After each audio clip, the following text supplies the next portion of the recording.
pastikan kamu sudah mengklik tombol like, subscribe, lonceng. Ya Nabi salam alaikum. Assalamualaikum warahmatullahi wabarakatuh. Innal hamdalillah nahmaduhu wa nasta'inuhu wa nastaghfiruh wa na'udzu billahi min syururi anfusina wa min sayyiati a'malina may yahdihillahu fala mudilla lahu wa may yudlilhu fala hadiyalah. Ashhadu an la ilaha illallah wahdahu la syarika lah wa ashhadu anna Muhammadan abduhu wa rasul la nabiyya ba'da amma ba'd. Pertama, marilah kita bersyukur kepada Allah Subhanahu wa taala karena Allah Subhanahu wa taala telah memberikan hidayah kepada kita dan memberikan kekuatan kepada kita untuk melangkahkan kaki kita di masjid yang mulia ini, dan alhamdulillah kita bisa melaksanakan sholat subuh berjamaah.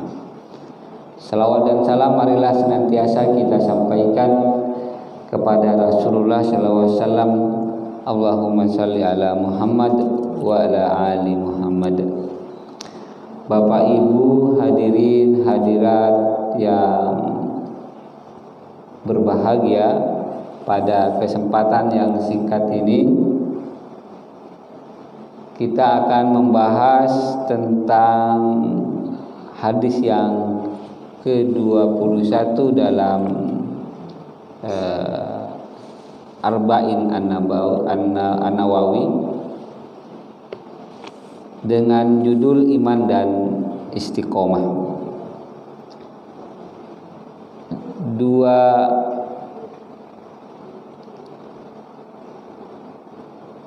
kata ini merupakan dua kata yang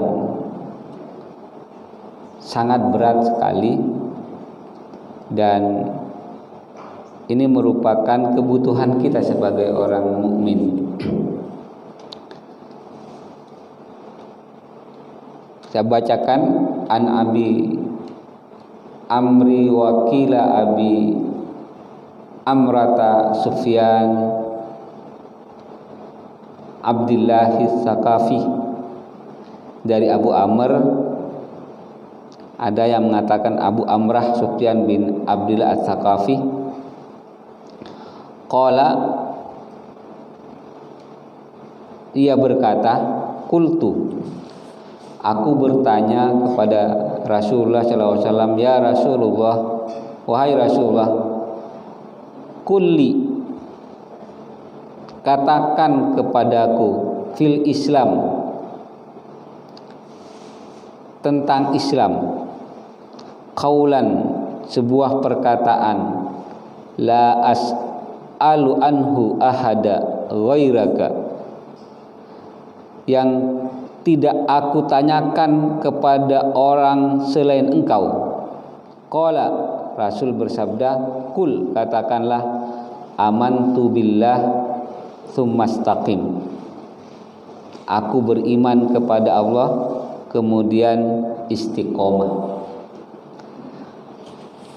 Hadis ini menggambarkan bagaimana para sahabat itu mentradisikan untuk selalu bertanya, dan karena bertanya itulah kemudian banyak hadis-hadis yang keluar dari Rasulullah SAW. Dan bertanya itulah merupakan juga ciri dari sebuah peradaban yang tinggi. Maka dikatakan dalam sebuah kitab bahwa ada 4 yang mencirikan peradaban itu masih hidup. Pertama adalah bertanya, kedua adalah berpikir, ketiga adalah membaca, yang keempat adalah menulis. 4 hal itulah yang sebenarnya dilakukan oleh para sahabat, dan kemudian diteruskan oleh para khalifahan selanjutnya. Dan 4 hal itulah mulai kurang dalam diri kita. Tidak banyak bertanya, tidak banyak berpikir, tidak banyak membaca, dan tidak banyak menulis. Sehingga kemudian peradaban Islam itu menjadi stagnan, berhenti. Karena tradisi membaca, berpikir, membaca dan menulis itu sudah hilang dalam kehidupan kita. Mudah-mudahan di komplek kita, di masjid kita ini, tradisi ini dipelihara kembali. Bertanya terhadap sesuatu hal yang mungkin tidak kita ketahui, kemudian memikirkannya bagaimana hal tersebut, kemudian membaca dan menulisnya. Maka Abu Amr ini adalah orang yang ingin bertanya kepada Rasulullah SAW tentang satu hal yang dia tidak akan bertanya lagi. Cukup dan itu dia sudah merasa bahwa Islam yang dia pegang adalah Islam yang baik. Ternyata Rasul SAW juga menjawabnya dengan sangat sederhana. Hanya dua kalimat. Amantu billah, kamu beriman kepada Allah. Kemudian istiqomah. Hadis ini juga berkaitan dengan hadis yang lain yang juga dikatakan dengan hadis hasan sahih.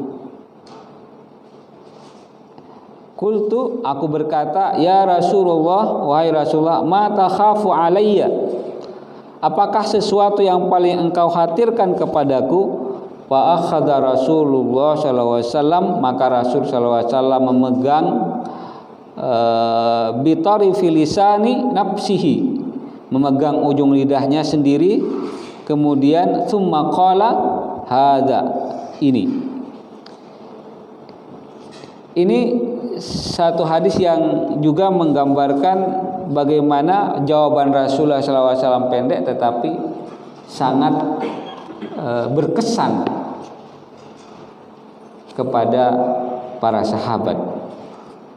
Bapak Ibu hadirin hadirat yang berbahagia, kalau dalam buku ini bahwa hadis yang ke-21 ini adalah hadis yang sangat singkat, padat dan indah, merupakan kekhususan bagi Rasulullah SAW.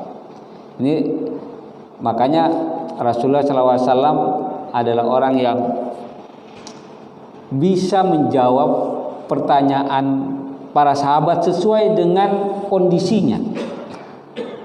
Kalau yang bertanya itu adalah orang kaya, maka jawabannya berbeda. Kalau yang bertanya itu orang miskin, juga berbeda. Kalau yang bertanya adalah orang Arab Baduy, maka juga jawabannya berbeda. Inilah keistimewaan yang dimiliki oleh Rasulullah SAW. Dia menjawab dan sesuai dengan kemampuan orang yang bertanya. Walaupun singkat, namun jawaban Rasulullah SAW ini berbicara tentang pokok-pokok Islam, yaitu iman dan istiqomah. Iman dan istiqamah sesuai dengan Al-Quran dan Sunnah Rasulullah SAW. Sebagaimana kita ketahui bahwa Islam itu pertama adalah tauhid dan taat. Tauhid dan taat. Kalau sudah dua hal itu, dia punya akidah yang baik, kemudian mentaati seluruh apa yang berasal dari Al-Quran dan Sunnah. Fa in tanaza'tum fi syai'in, jika kamu ada problem, ada masalah dalam kehidupan, baik bernegara, berbangsa, walaupun dalam konteks yang sangat kecil, dalam hal pribadi, keluarga bermasalah, farudduhu, maka kembalikan permasalahan itu ilallah war rasul, maka kembalikan problem itu kepada Allah dan Rasulnya. Jadi tradisi kita adalah bagaimana kita memiliki akidah yang baik kemudian mentaatinya. Tauhid yang kita maksud itu ada dalam kalimat amantu billah, aku beriman kepada Allah. Kemudian ketaatan itu kita lihat dari istiqomah, sumastaqim, kemudian istiqomah kepada apa yang sudah diperintahkan oleh Allah Subhanahu wa taala. Maka kita lihat banyak kisah tentang bagaimana istiqomahnya para sahabat ketika dia sudah mengucapkan kalimat la ilaha illallah. Bilal bin Rabah misalnya, seorang budak yang hanya mengenal la ilaha illallah, dia sudah bisa pertahankan akidahnya itu walaupun mendapatkan siksaan, mendapatkan cobaan, mendapatkan azab yang begitu berat, melampaui kemampuannya menghadapi ujian itu. Tapi dia bisa bertahan dan istiqomah terhadap kalimat tersebut.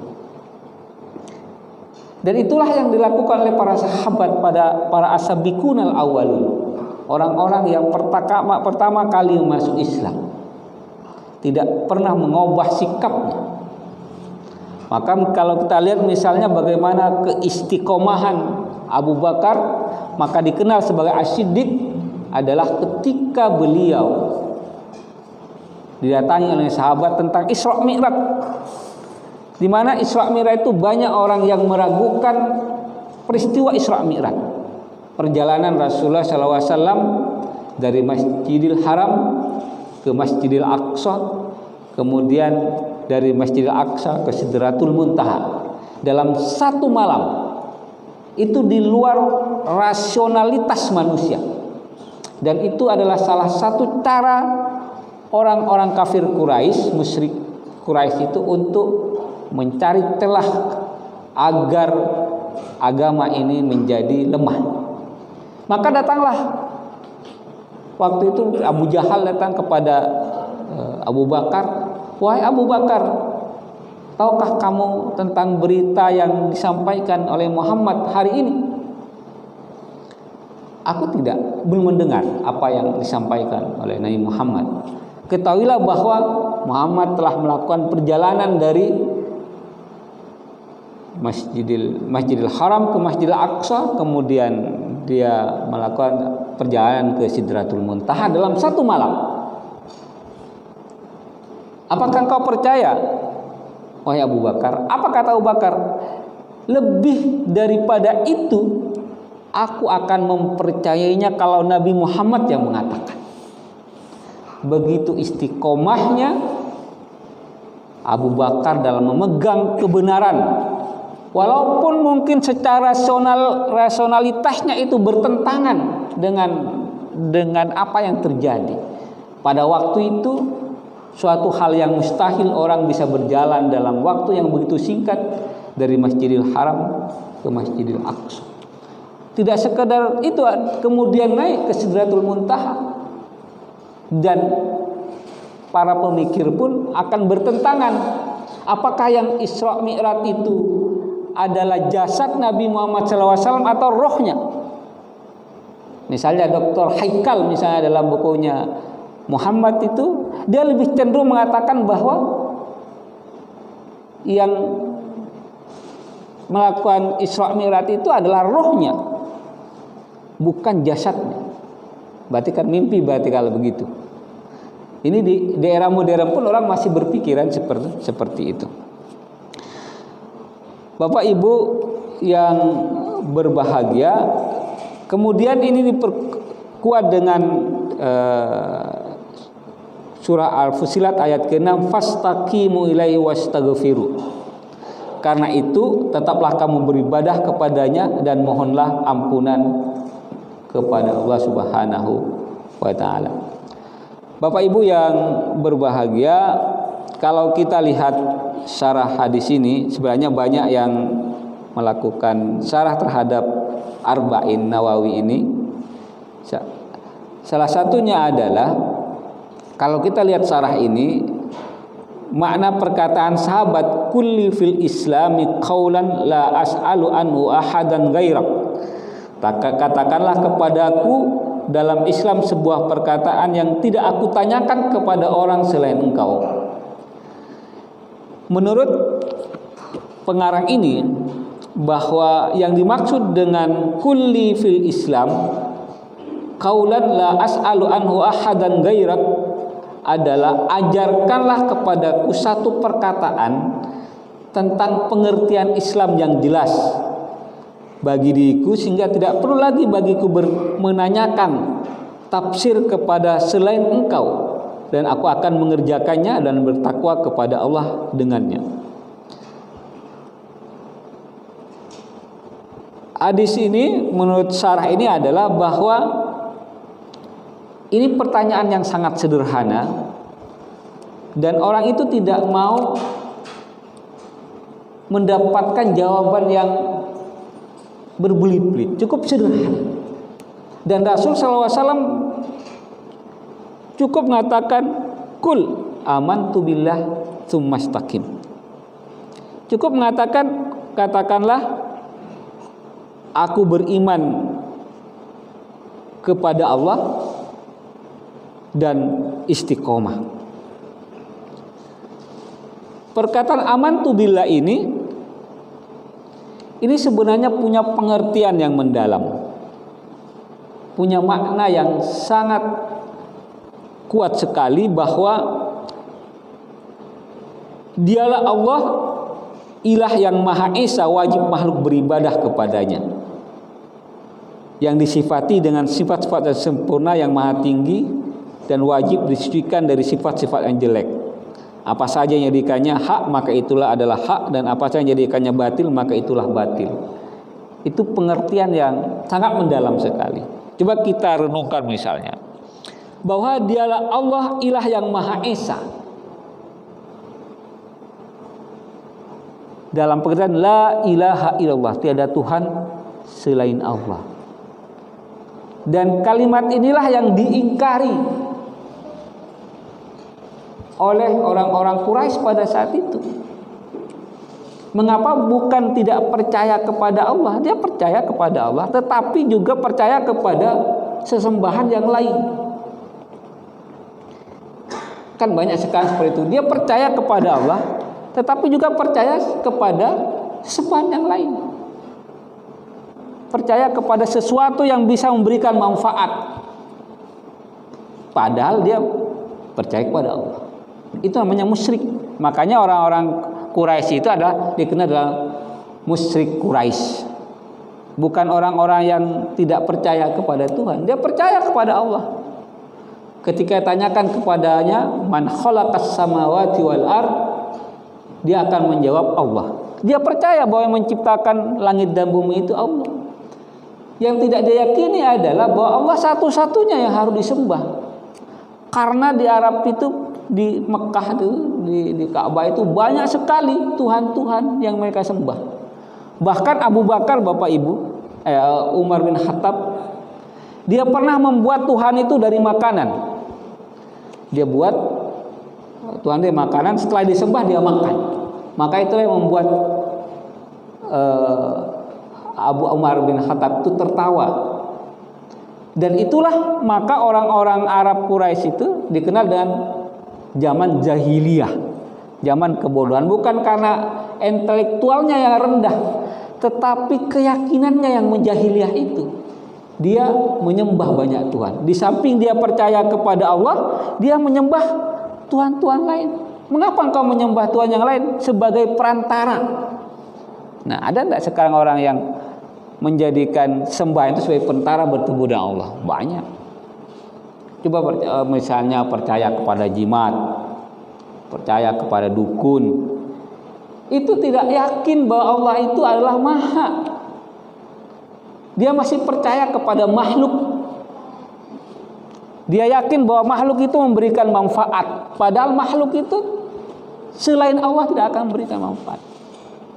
Selain ada kekuatan Allah, pasti makhluk itu tidak akan memberikan manfaat. apapun kekuatan manusia itu lemah di mata Allah Subhanahu wa taala.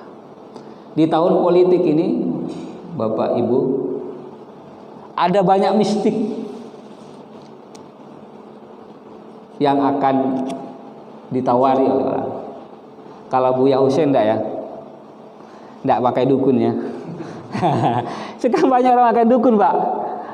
Mau jadi anggota dewan enggak? Pergi ke dukun. Ini nomornya nomor 3. Oh, ini nomor hoki nih.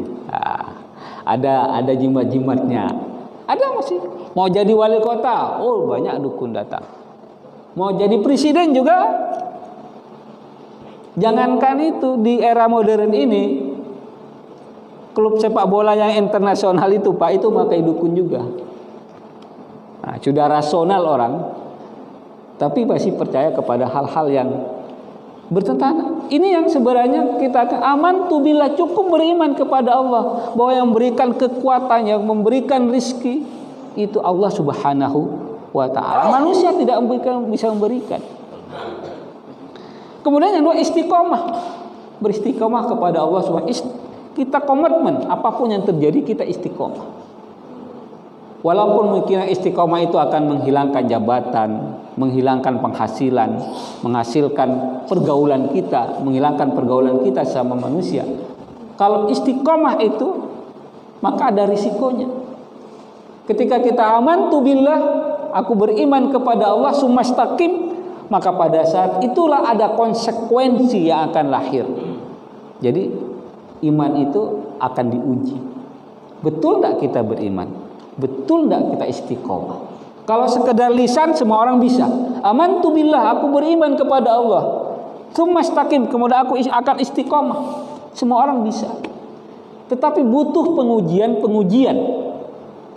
Dan ujian itulah yang akan kita nanti, apakah kita akan bisa beriman sampai akhir hayat kita, atau kita akan keluar dari agama ini, walaupun mungkin tidak keluar mengucapkan kalimat keluar atau murtad dari agama, tetapi keluar dari dari rel agama ini. Kemudian istiqomah, apakah kita akan mampu menjadi orang yang istiqomah? Bapak Ibu yang berbahagia, hadirin hadirat yang kami muliakan, sangat panjang kalau kita jelaskan ini tentang istiqomah ini. Tapi yang ada hal yang mungkin akan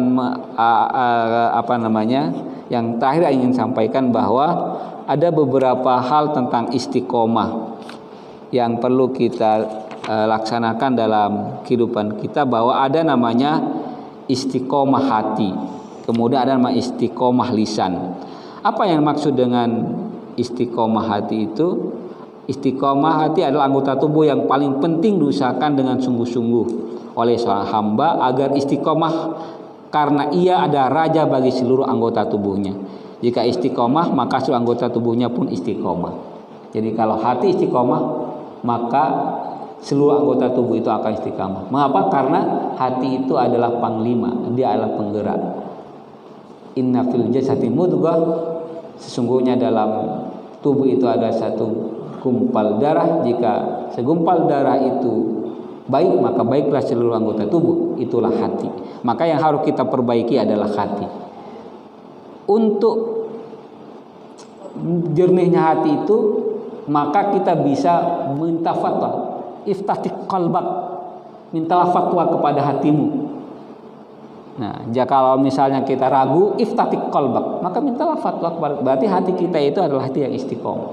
Tapi kalau kita tidak bisa minta fatwa kepada hati, berarti hati kita sedang bermasalah. Yang kedua adalah istiqomah lisan. Anggota tubuh yang terpenting yang perlu mendapatkan perhatian adalah lisan, karena ia adalah media yang mengungkapkan apa yang tersimpan dalam hati. Terkadang keluar ucapan dari lisan seorang yang ia anggap sepele, namun ucapannya itu dapat membuat binasa di dunia dan akhirat. Bagaimana yang disampaikan, idza asbaha ibnu Adam, jika anak keturunan Adam berada di pagi hari, fa in a'da'u kullaha tukaffirul lisana fatakul, seluruh organ tubuh tunduk kepada lidah dan dia berkata, ittaqillaha fina fa inna ma nahnu bika. Bertakwalah kepada Allah pada kami karena kami bersamamu. Fa inis taqamta, jika engkau istiqomah, istaqamna, kami juga istiqomah.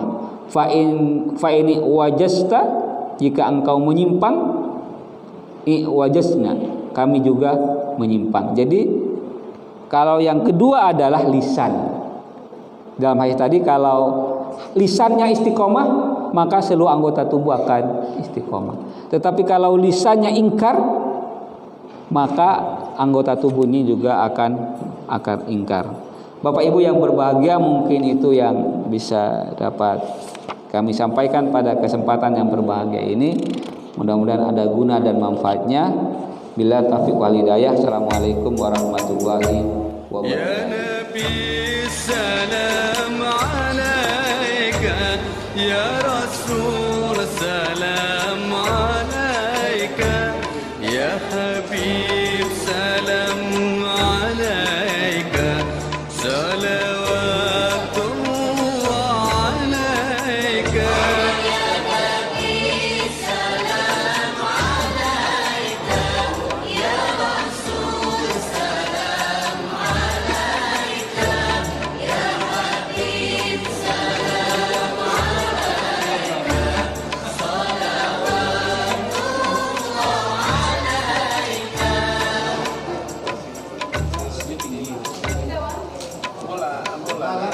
أشرق البدر علينا فاختفت منه البدور مثل حسنك ما رأى